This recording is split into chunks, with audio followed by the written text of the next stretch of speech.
안녕하세요. 법률방송 초대석 전혜원입니다. 자신만의 가치 있는 이야기를 세상에 전해주실 특별한 분을 모시고 여러분과 함께 의미 있는 시간을 만들어가는 법률방송 초대석. 오늘 하종강 성공회대 노동아카데미 교수를 모시고 함께하는 마지막 시간인데요. 정말 가장 궁금하고도 중요한 주제입니다. 하종강 교수님이 말씀하시는 노동자가 행복한 대한민국에 대해서 들어보도록 하겠습니다.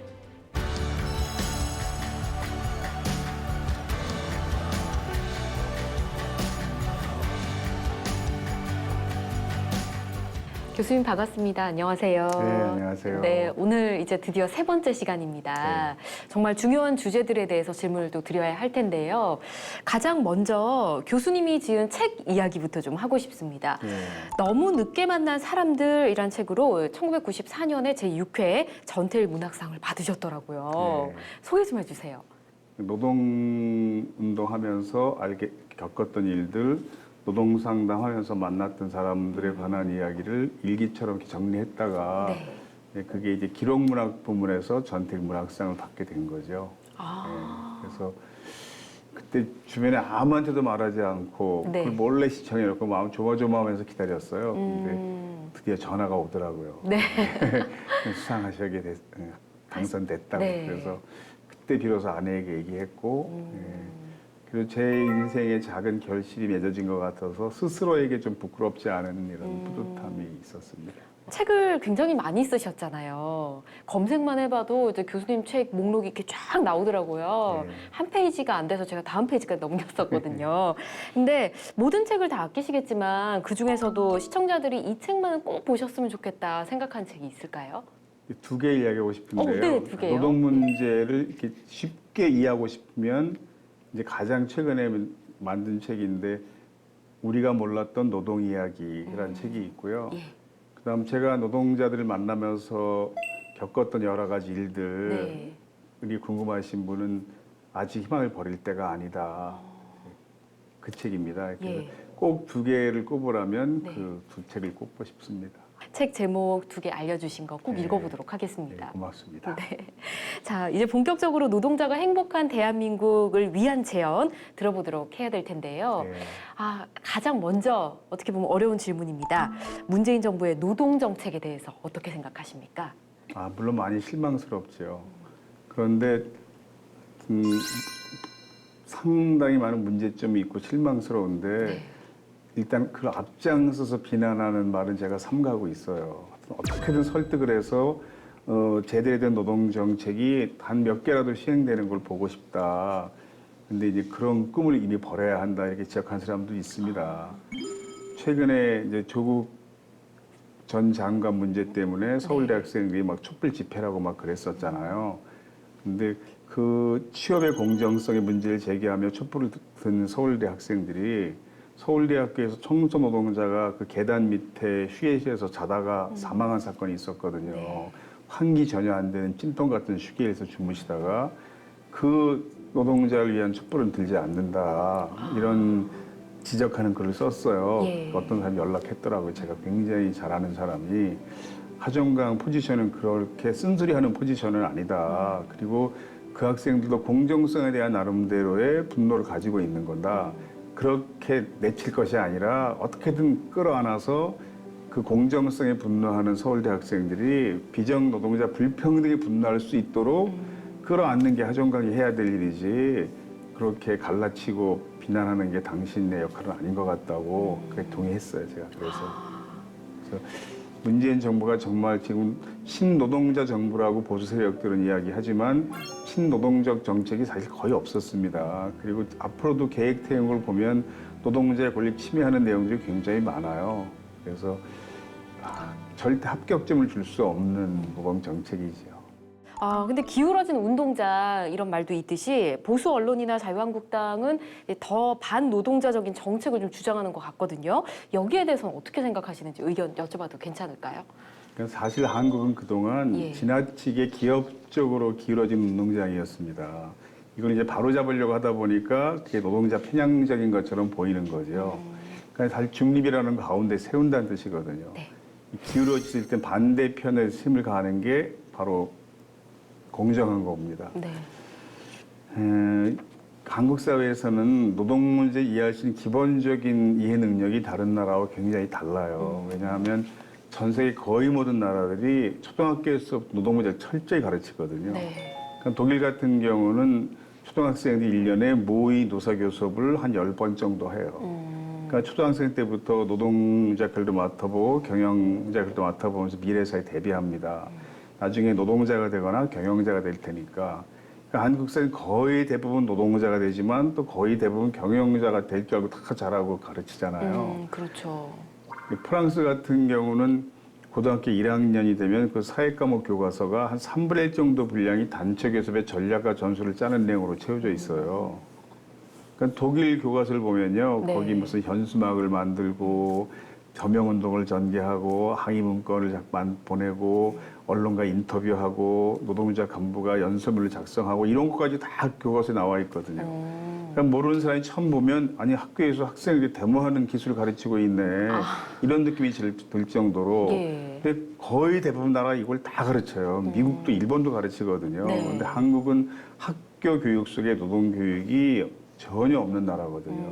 그러니까 노동 문제를 올바로 이해할 수 있는 능력이 한국 전반적으로 굉장히 다른 나라보다 취약한 편입니다. 이걸 전제로 해야 돼요. 예. 그동안 한국의 노동 문제가 지나치게 기업 쪽에 기울어져 있었기 때문에 지금 네. 그 바로잡으려는 노력들이 이제 노동자 편향적으로 보이고 기울어진 운동장처럼 보이는 것 뿐이지 사실은 아직까지 상당히 멀었어요. 그러니까 지금 한국은 노동운동이 미치는 경제 피해 예. 이걸 걱정할 때는 사실 아닙니다. 왜냐하면 이건 마치 영양실조인 사람에게 다이어트를 권하는 것처럼 잘못된 시각이거든요. 네. 그리고 저 같은 사람들은 사실 거의 평생을 노동자를 위해서 일해온 사람이자 그쵸. 편향적이라고 볼 수 있거든요. 중립적이지 않다, 당신은. 네. 노사 중립적 입장을 가져야지. 그런데 이제 남사당패 줄타는 광대가 줄에 올라갈 때 보면 이렇게 손에 부채 한 개 들고 올라가잖아요. 이 광대 부채는 언제나 광대의 몸이 기울어지는 반대편으로만 펼쳐져야 돼요. 나 항상 중립을 유지할 거야. 네. 가운데로만 바로 떨어져 버리거든요. 그러니까 한국 사회 노동 문제 상황이 지금 그런 상황이어서 저 같은 사람이 전심전력기로 노동자들을 위한 활동을 한다고 해도 아직 이게 균형이 맞춰지려면 멀었어요. 네. 이제 그런 걸 좀 감안하셔야 돼요. 아, 그리고 현재 지금 일단 민주노동당이나 정의당으로 이어지는 이 친노동적인 진보 정당이 원내 진출해 있긴 하지 않습니까? 네. 제대로 역할을 하고 있다고 생각하시는지요? 어떻게 보시나요? 제대로 못하죠. 네. 근데 하고 싶지만 못하는 거거든요. 너무 인원이 적으니까. 근데 한번 생각해 보세요. 예. 지금 선진국 중에서 노동당, 사회당, 삼인당이 집권한 경험이 전혀 없는 나라는 딱 두 나라밖에 없어요. 우리나라와 미국입니다. 아, 일본은 사회당 연립정부가 몇 번 들어섰었고요. 예. 다 영국 노동당, 뭐 프랑스 사회당, 뉴질랜드 노동당, 뭐 호주 노동당, 스웨덴 3인당, 독일 3인당 이런 정당들이 근대 역사 속에 절반 정도 집권한 경험을 다 가지고 있는데 네. 이제 다 노동운동으로부터 출발한 정당들이거든요.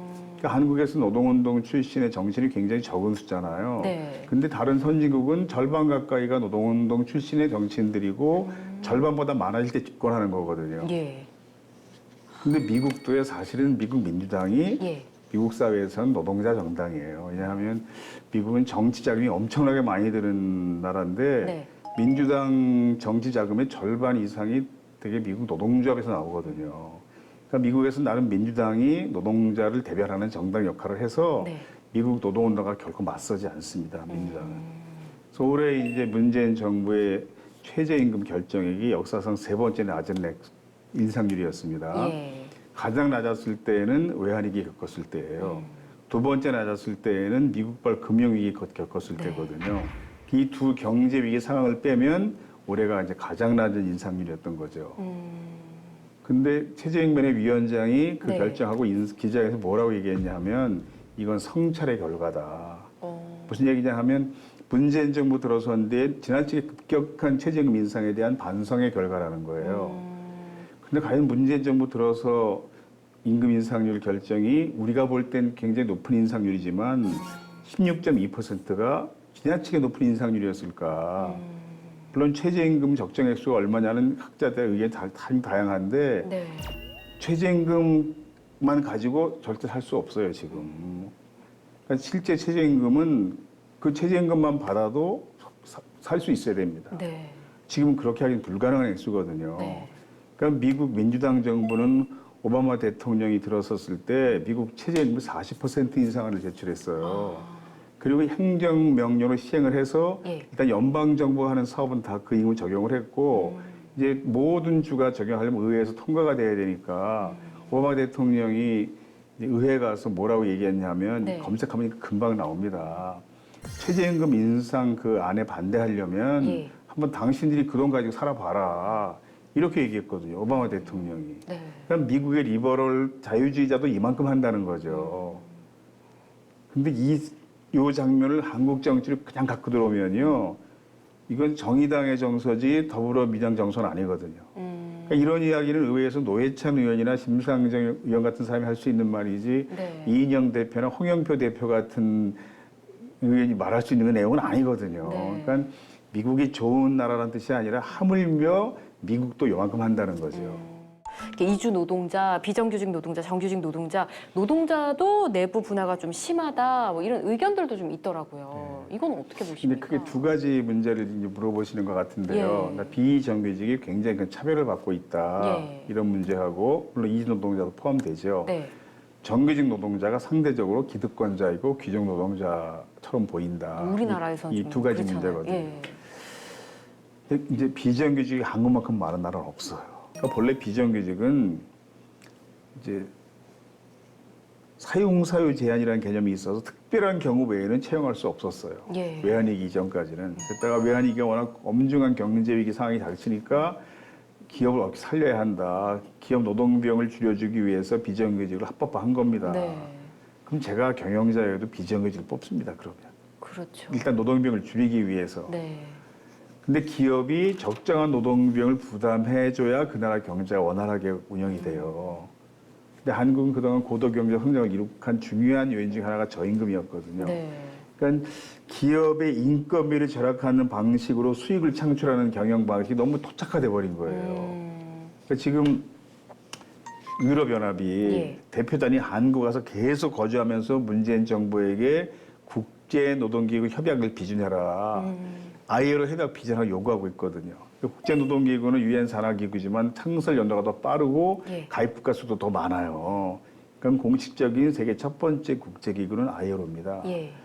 근데 ILO의 협약을 비준해라. 그럼 왜 유럽연합에 있는 정부 대표단들이 한국 정부에게 요구할까요? 왜 외국이 한국 정부에게 유럽연합 협약을 비준하라고 요구할까요? 이게 한국 노동자 인권을 존중하고 걱정해서가 아니라 이런 겁니다. 자기 나라 기업들은 다 그 원칙을 지키면서 경영하고 있어요. 예. 그 노동비용을 들여가면서. 근데 한국의 기업은 그 원칙 지키지 않으면 이건 공정한 경쟁이 아니라고 보는 거예요. 근데 그 사람들을 꼼수 경영이라고 표현하는데 네. 그리고 이게 자유시장 질서를 교란시킨 행위다 당신들이. 그러니까 한국의 기업들도 정정당당히 경쟁하자. 네. 들여야 할 정당한 노동비용을 들여가면서 요 정도 수준이거든요. 근데 제가 강조하는 주장이 요 정도 톤인 겁니다 지금. 자본주의 국가에서 기업이 담당해야 할 노동비용은 정당하게 부담하면서 경영합시다. 그래야 경제가 원활하게 운영이 되니까. 네. 근데 한국은 외환위기 이후에 기업이 너무 어려운 상황에 처하다 보니까 어떻든 기업을 살려야 한다 그래서 네. 비정규직 세계에서 가장 빠른 속도로 확산시키고 지금 전 세계 가장 비정규직이 높은 나라가 돼버린 거죠. 그러면 경제 전체가 상당히 힘들어져요. 그렇죠. 그래서 그 비정규직 노동자 개인의 삶의 질을 개선하기 위해서 이걸 철폐하고 정규직화해야 된다는 것뿐만이 아니라 네. 그게 국가 경제 전체에 유익하다는 겁니다. 그 대표적인 예가 이제 서울 지하철 같은 경우인데요. 네. 흔히 구역 사건이라고 부르는 게 있어요. 서울 지하철 구역에서 19살 먹은 청년 노동자 김군이 네. 스크린도 수리하는 사람이었는데 하청업체 소속 비정규직이었습니다. 예. 스크린도어 수리하다가 그 열차와 새끼가 사망한 사건이에요. 네. 그래서 아버지가 유품을 정리하다 보니까 가방 속에서 미처 먹지 못한 컵라면이 나왔다. 굉장히 마음 아파했고 사진도 많이 이제 알려졌죠. 예. 이게 3년 전이거든요. 근데 서울 지하철은 사실 최고 경영자는 서울시장이나 마찬가지여서 이 사건을 계기로 이때 418명을 직고용화 정규직화했어요. 네. 그리고 3년 지난 겁니다. 네.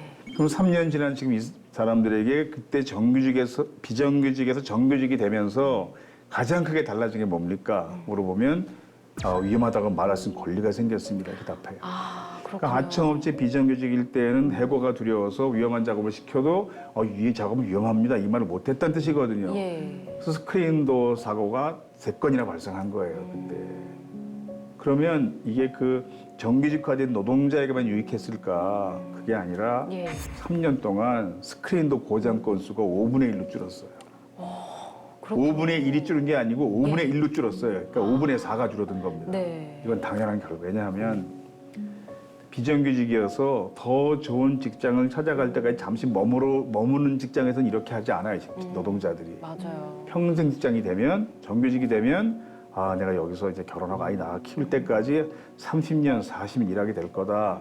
행복한 노동자로 살기 위해서 스스로 계속 업무 환경을 개선하기 때문에 생산성이 상당히 높아집니다. 네. 그래서 회사에 몇 가지를 제안했어요. 회사가 2가지 정도의 제안을 받아들이니까 이런 성과가 나타난 거예요. 전체 고장 건수가 5분의 1 줄어드는. 네. 그래서 비정규직의 정규직화가 꼭 그 먹고 살기 어려운 비정규직 노동자를 도와줘야 한다는 인도주의적 차원에서만 필요한 게 아니라 네. 이게 기업의 경쟁력을 갖추는데 국가 경제에 유익하다 이런 시각을 가지고 있어야 돼요. 네. 말씀만 들어도 뭔가 해결됐다는 느낌에 기분이 좀 굉장히 밝아지는 느낌입니다. 근데 해결이 안 되는 이유는요. 네. 그렇게 학교에서 제가 강의하잖아요. 네. 그러면 이제 경영자의 자녀인 학생들은 반응이 또 달라요. 그래요? 우리 아버지가 저기 어디 회사를 경영하고 있는데요. 예. 거기 있는 이주 노동자 정규직 하면 문 닫아야 됩니다. 그러면 어떻게 생각하십니까? 이렇게 따져 묻거든요. 예. 그럼 제가 이제 설명을 쭉 하고 마지막에 냉정하게 얘기하는데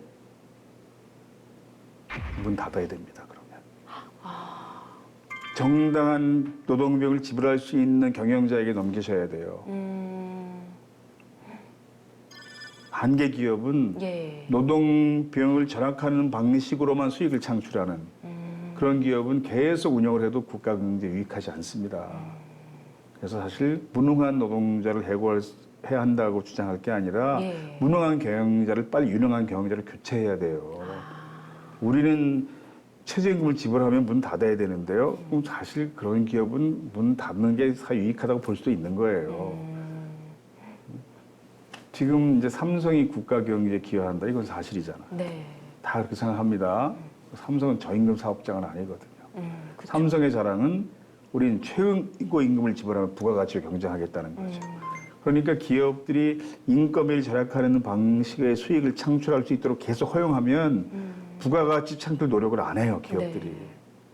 그래서 노동자 임금 인상 요구나 정당한 노동 대가를 지불해야 되는 것이 꼭 그 노동자 개인이 아니라 사회 전체 유익하다. 이런 시각을 어릴 때부터 다 배운 사회와 그렇지 못한 사회의 차이인 거죠.